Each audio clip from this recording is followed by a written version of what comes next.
In the history of American television, he was the highest paid actor. The highest paid, not among the highest paid.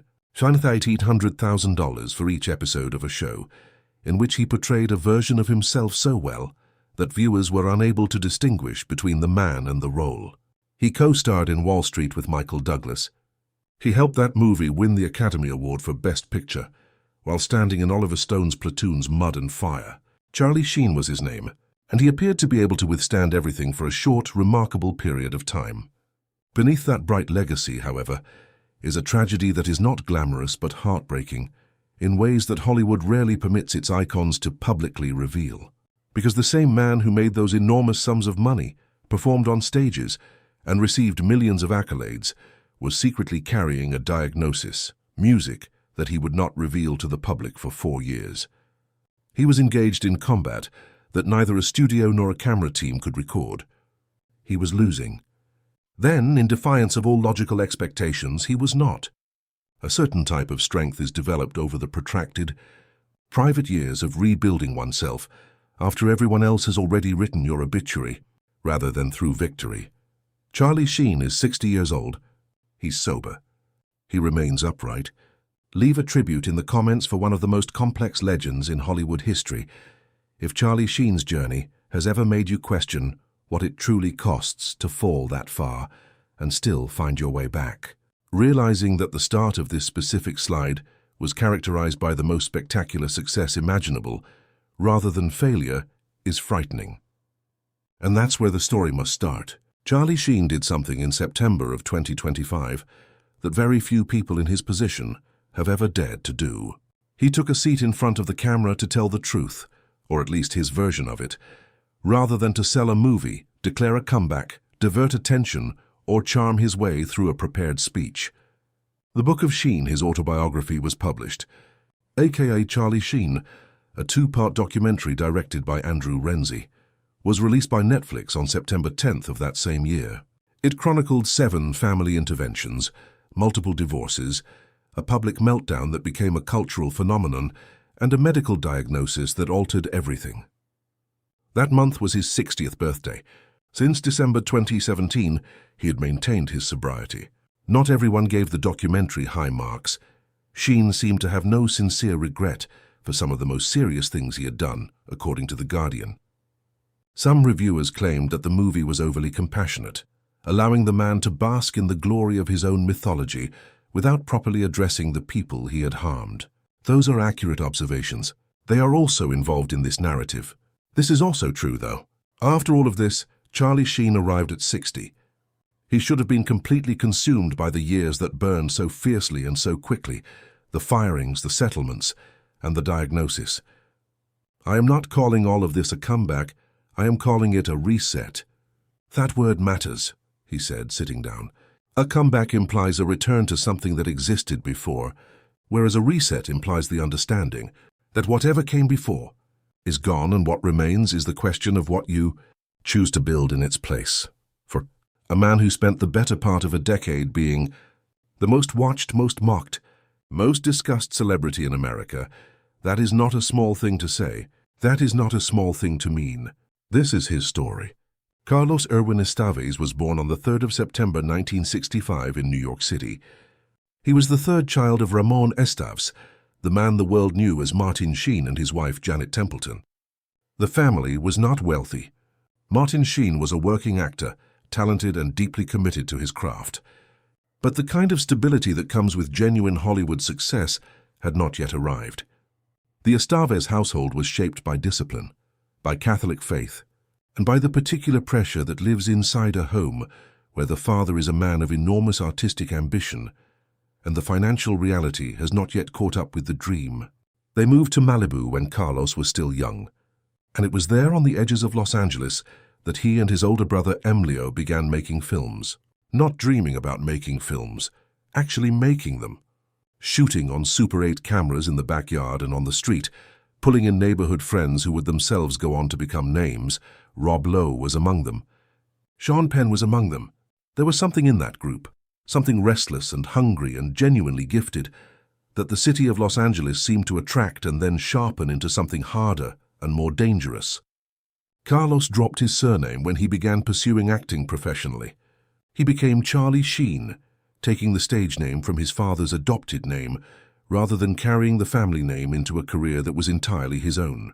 It was a quiet declaration of independence, wrapped inside an act of inheritance. He wanted to be his own thing. He also wanted to honor where he came from. That tension between the man he was born as and the man he was trying to become would follow him for the next 4 decades. The breakthrough came with Oliver Stone. In 1986, Stone cast Charlie Sheen in Platoon, a film about the Vietnam War that was shot in the Philippines under conditions that were by every account grueling and transformative. Sheen was 20 years old. He was surrounded by actors who would define a generation: Tom Berenger, William Dafoe, Forrest Whitaker, Johnny Depp, and he held the center. He played Chris Taylor, a young soldier trying to understand what war does to the men who fight it, music, and what it does to the men who lead them. The performance was quiet and interior and deeply felt. It was not the performance of a young man showing off. It was the performance of a young man telling the truth. Platoon won the Academy Award for Best Picture in 1987. It won Best Director for Oliver Stone. It was the film that made an entire generation look at the Vietnam War differently, and Charlie Sheen was its face and its conscience. Stone brought him back the same year for Wall Street. As Bud Fox, the young, ambitious stockbroker, who falls under the corrupting spell of Gordon Gekko, played by Michael Douglas, in one of the defining performances of that decade. Sheen gave a performance of genuine complexity. He played a man who knew he was making the wrong choices and could not stop himself from making them. Charlie Sheen was 21 years old, had 2 of the most significant films of the decade on his resume, and the trajectory seemed not only promising but inevitable, the kind of career that arrives fully formed and simply continues upward. What happened next was not inevitable, but it is also not entirely surprising, because the same qualities that made Charlie Sheen captivating on screen, his appetite, intensity and refusal to modulate or contain himself, do not stay neatly inside the boundaries of a movie set. They follow you into every room for the rest of your life. The talent and the trouble were always the same thing, pointing in different directions on different days. Charlie Sheen signed on to star in a new CBS sitcom in 2003 called 2.5 Men. The show's premise was straightforward: 2 brothers living in a Malibu beach house, one of whom was a charming, dissolute, and constantly careless jingle rider, while the other was a neurotic, recently divorced chiropractor raising his young son. Charlie Sheen would play the dissolute one, and his character's name was Charlie Harper. This observation is not a criticism, but rather the reason the show was successful for so long. He was taking the most recognizable version of himself, the version the tabloids had been photographing and the gossip columns had been cataloging for years, and he was turning it into comedy.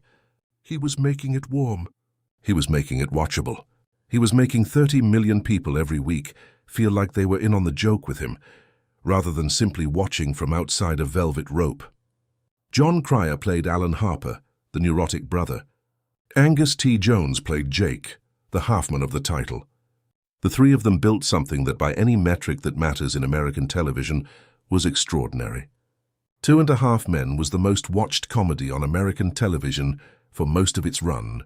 It was the kind of show that people watched with their families, that played in hospital waiting rooms and hotel lobbies, that became a reliable, comfortable presence in the rhythm of ordinary American life.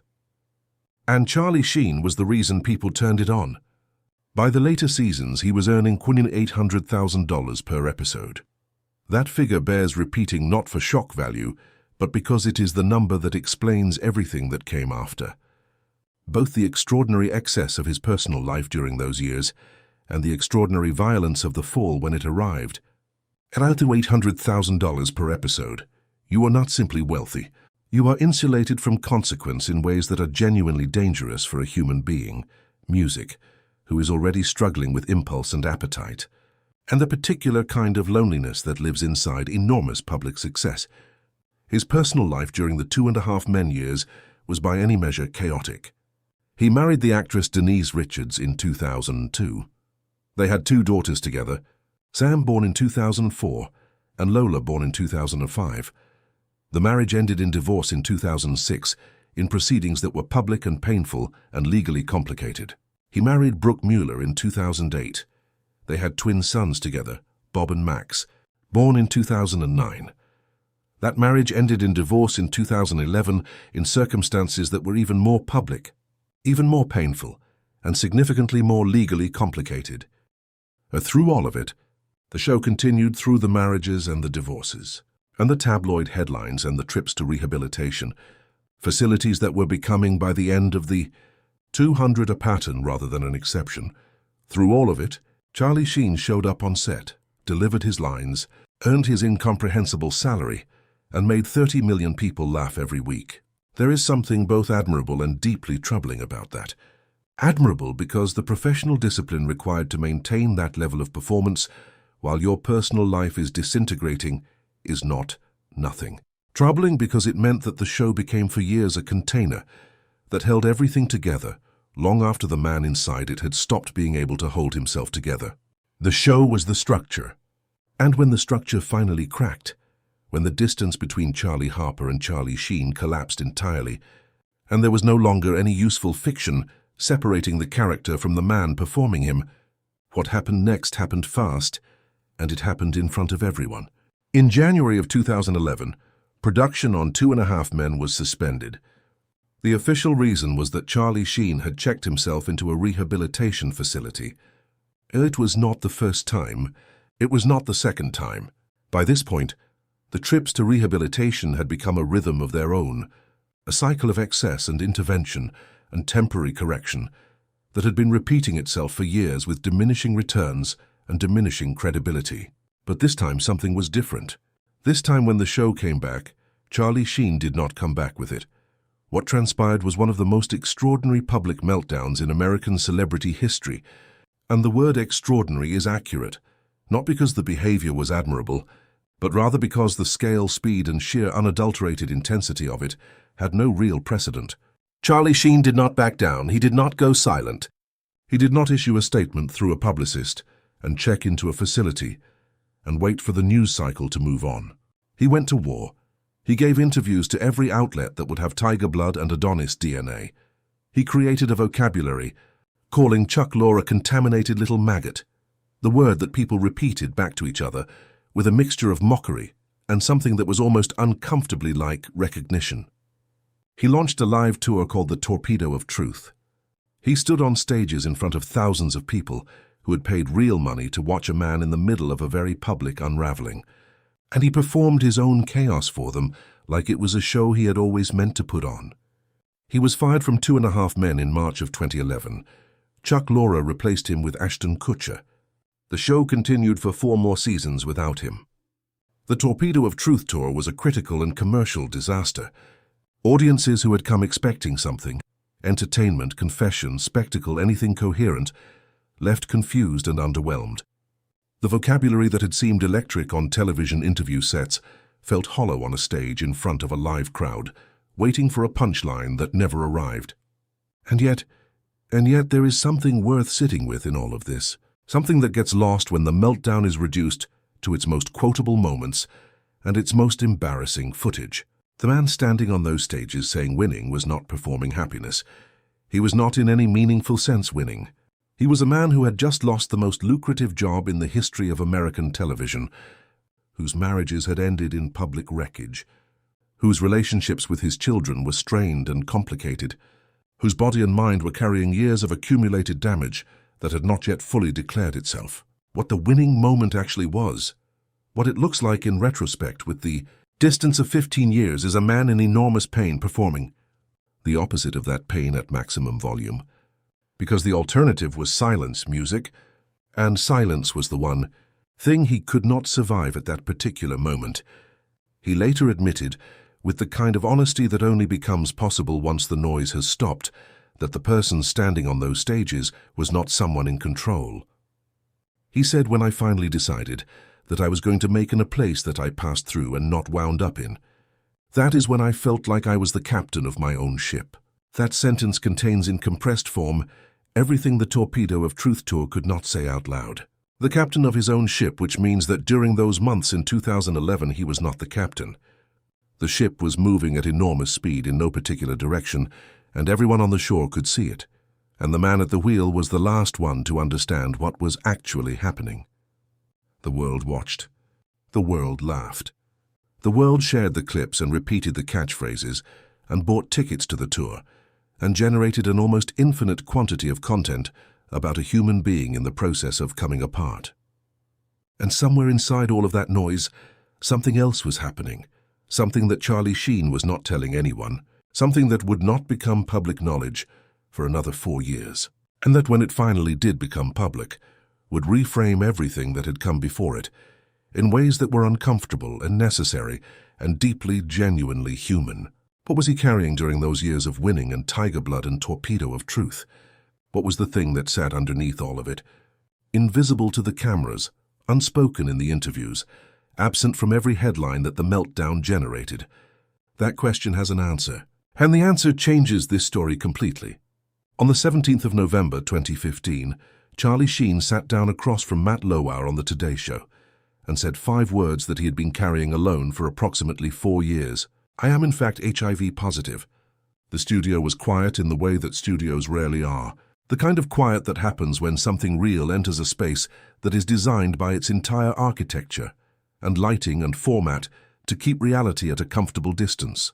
Charlie Sheen sat in that chair and said those 5 words, and the distance collapsed entirely. He claimed to have told a core group of people that he had been carrying a diagnosis that he described as the most upsetting, devastating and life-altering moment that one could have since around 2011. He claimed that he had paid enormous sums of money over the years in what he called shakedowns, payments made to people who threatened to reveal his status if he did not comply. He claimed that people he had trusted had been leaking the information to tabloids. He told Lauer, "I was doing it to keep them quiet. And consumers need to understand that's just money leaving the company with no return at all." The 4 years of money, settlements and quiet were piled on top of everything else that was already apparent, including the public upheaval, firings and divorces. Invisible to everyone outside of a very limited circle, this other conflict had been raging concurrently, absorbing resources, attention, and what little trust he still had. On camera, Dr. Robert Husseiner, his doctor, verified the diagnosis. Charlie Sheen did not have AIDS, but he did reveal that he was HIV positive. He confirmed that Sheen was taking antiretroviral medication, which kept his viral load at undetectable levels. This meant that, in medical terms, the virus was present but suppressed, that his immune system was working, and that with continued treatment, the prognosis was not the death sentence that the word HIV still carried in the public imagination for a generation that had witnessed the epidemic of the 1980s and early 1990s take people they loved. Dr. Husseiner spoke with the unique accuracy of a doctor who knows that his patient has just made an irreparable statement in front of the entire nation. The depression and substance addiction histories associated with HIV are more urgent medical issues than the virus itself. Charlie Sheen then made a statement that should have been included in more headlines. He recounted the instant he was diagnosed. "You can go home now and you are going to live," he stated after receiving a handful of pills. "You will survive." Everything else in this story revolves around those 4 words, spoken by a doctor to a man sitting alone with the worst news of his life. Because what comes before it is the fall, the excess, the chaos, the spectacular and highly public destruction of a career, 2 marriages, and a reputation that had once been genuinely significant. What comes after it is the question of what a man does when he has been told against the evidence of his own behavior that he is going to live. The revelation was not without complications. Multiple women came forward in the period following the announcement with legal claims alleging that Sheen had not disclosed his HIV status to them during sexual encounters. In August of 2022, Sheen paid a settlement of $120,000 to a former girlfriend who alleged that he had deliberately exposed her to the virus without her knowledge. Sheen did not admit responsibility in that settlement. There were other settlements, other legal proceedings, other allegations that resulted in agreements whose terms remained private, but whose existence was a matter of public record. These are not minor details. They are part of this story in the same way that the diagnosis itself is part of this story as facts that sit alongside the other. Facts that complicate the portrait without erasing it, that demand to be acknowledged rather than softened into something more comfortable. Charlie Sheen has never offered a full public accounting of those years and those decisions. The documentary, aka Charlie Sheen, released in September of 2025, was criticized by reviewers precisely because it did not press hard enough on these questions, because it allowed the man at its center to narrate his own story without sufficient challenge from the people who experienced that story from a different position. That criticism is legitimate. It lives in this story because the truth lives in this story, even when the truth is inconvenient for the arc of redemption that the rest of the narrative seems to be building toward. What is also true is this. A man sat down on live television in November of 2015 and said something that he had every financial and personal incentive to never say. He declared, "I am in fact HIV positive," in front of millions of people, in that particular irreversible way that statements made on live television are stated without editing, a second take, or a carefully crafted statement by publicists to cushion the impact. Then he returned home, and the question of what he was going to do next remained completely open. With the diagnosis, the sobriety he had yet to achieve, the children who were watching, and the decades of damage that still needed to be accounted for, the answer did not come until December 2017. And when it did, it came quietly, without cameras, a tour, a memoir, or a Netflix documentary, as a decision made in private by a man who had finally run out of options. There is no footage of Charlie Sheen's publicist, no announcement, and no tour. He describes December 2017 as the start of something different, not a rehabilitation visit, not a court-mandated program, not a temporary correction, followed by a return to the same patterns that had governed his life for the better part of 3 decades. But something that as of July 2026 has held for 8.5 years. He has spoken about it in the specific language of someone who has been inside Alcoholics Anonymous rooms long enough to understand what those rooms can and cannot do. When the noise subsided, sobriety revealed a life that required true reconstruction at nearly every level. The financial picture was not what it had been. The $1,800,000 per episode had not translated into the kind of preserved, protected wealth that those numbers might suggest to someone looking from the outside. That difference between passing through and winding up is not small. It is the difference between treatment as a destination and treatment as a tool. There were the divorces, 2 of them, both expensive and both legally complicated in ways that continued to generate obligations years after the marriages themselves had ended. There were the settlements, the legal fees, the years of excess that had been financed at a rate that even $1,800,000 per episode could not sustain indefinitely. In July of 2026, court documents confirmed that Charlie Sheen had agreed to pay his former wife, Brooke Mueller, $500,000 in owed child support for their twin sons, Bob and Max, covering obligations that stretched from March of 2011 to July of 2026. 15 years of a legal and financial relationship with a woman he had divorced before his sobriety began. Still producing obligations, still requiring navigation, still present in his life in the concrete and unavoidable way that children make their parents permanently connected, regardless of what the marriage ultimately became. The twins are 16 years old.